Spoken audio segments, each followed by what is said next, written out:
दादू केनशाह के गांव Fatehpur primary school खस्ताहाली का शिकार। उस्ताद और तलबा छत गिरने के खौफ से स्कूल के अहाते में टेंट तले तदरीसी अमल जारी रखे हुए। गुज़श्ता बारिशों और सैलाब ने प्राइमरी स्कूल का नक्शा ही बदल दिया। उस्ताद का कहना था कि बाउंड्री वाल, दरवाजे और खिड़कियां न होने की वजह से चोर सारा सामान ले जाते हैं।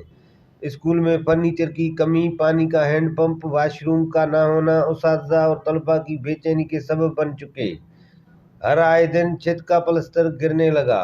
उस्ताद और तलबा ने वश न्यूज़ से बात करते हुए कहा कि असां स्कूल में आया हुआसीं शुरू खां त असांखे स्कूल तमामु ज़बून हालत में मिलियो हुयो ऐं हींअर ताईं बि ज़बून आहे। ज़रे घटि असांखे हिते अपार्टमेंट थियण में 1.5 साल थी चुको आहे।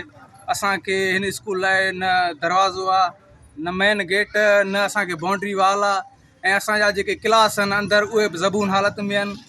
2-3 दफ़ा शागिर्दनि जे पढ़ाई जे दौरान 1-2 चापुड़ बि मथां किरिया, पर अलाह जे करम सां को बि जानी नुक़सानु कोन थियो हुयो। ऐं हींअर ताईं बि असां आला ऑफिसरनि खे अपील कंदा रहियासीं ऐं इहो कंदा ई रहंदासीं त असांखे स्कूल लाइ ख़ुदा अलाह जे वास्ते असांखे स्कूल लाइ कुझु ॾिनो वञे।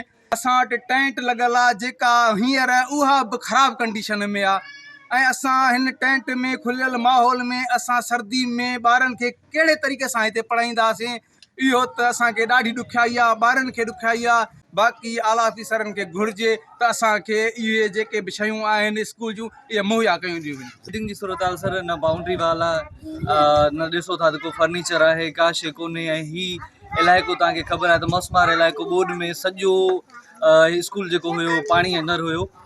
हिन में असांजो आलमारियूं, असांजो टोटल जेके किताब वग़ैरह या जेके शयूं हुयूं उहे सभु ॿुॾी वियूं हुयूं। असांखे ॿारनि जे लाइ बिल्डिंग खपे, असांखे जेको आहे बुक्स वग़ैरह इहे सभु शयूं ॾिनियूं वञनि, स्टेशनरी जो सामान ॿारनि खे ॾिनो वञे। ॿार रोज़ु अचनि त था, पर ॿारनि जे लाइ उहो सामान, उहो किताब बि असांखे ओतिरा न मिलिया जेतिरा मिलणु खपनि आहे। सो असां इहा उमेदु कंदासीं त हाणे कुझु टाइम में असांखे बिल्डिंग ॾिनी वञे।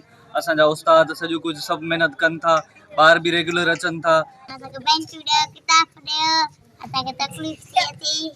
बिल्डिंग ॾियो, असांखे फर्नीचर ॾियो, असांखे किताब ॾियो, असांखे ॾाढी तकलीफ़ थी थिए, असां उस में सड़ूं था पिया। उस्ताद और तलबा समेत मकामी हलकों ने स्कूल की इमारत की ज़बून हाली और दरपेश मुश्किलात और ख़तरात पर महकमा स्कूल एजुकेशन दादू, निगरान हुकूमत सिंध और तालीम के वफाकी वजीर से फौरी नोटिस लेने का मुतालबा करते हुए कहा कि कदीमी इमारत की जगह नई इमारत की तमीर के लिए फंड्स मुख्त किए जाएँ और दीगर सहूलियात फराहम करें ताकि तदरीसी अमल में कोई रुकावट न आ सके। कैमरामैन अहमद सिंधी के साथ अब्दुल हमीद, वश न्यूज़।